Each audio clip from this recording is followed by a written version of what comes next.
लग्नाला नकार दिला म्हणून प्रियकरानं प्रेयसीची गळा चिरून हत्या केलेली आहे आणि त्यानंतर प्रियकरानं हाताच्या नसा कापून स्वतःला संपवण्याचा प्रयत्न केलाय। या घटनेमुळे संपूर्ण नाशकात सध्या एकच खळबळ उडाली आहे।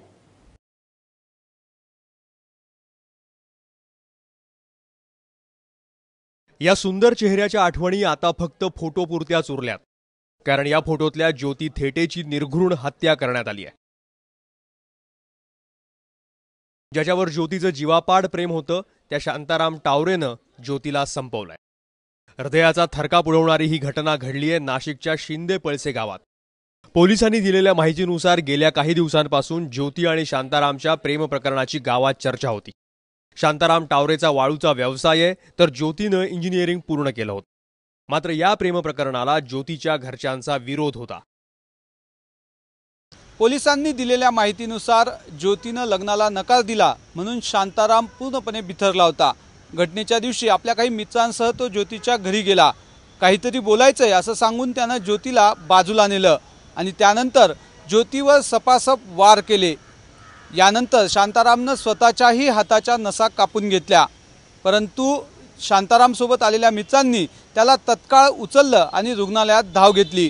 ज्योती मात्र त्याच ठिकाणी तडफडत रक्ताच्या थारोळ्यात पडलेली होती। तर त्या पोरांनी 2-4 जण होते, त्यांनी काय केलं, बाहेर बोलवलं, पुरीची मारहाण केली, तिला गळा कापून मारून टाकलं। ज्योतीच्या हत्येप्रकरणी पोलिसांनी शांताराम टावरे विरोधात आता गुन्हा दाखल केलाय।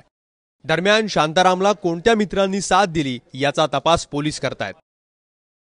घटना घडल्यानंतर तिथे बरीचशी गर्दी जमा झाली होती आणि ऑन द स्पॉट मुलीचा मृत्यू झालेला आहे। मुलगा डॉक्टरांना आम्ही विचारलेला आहे तर मुलगा बोलण्याच्या स्थितीमध्ये नाहीये।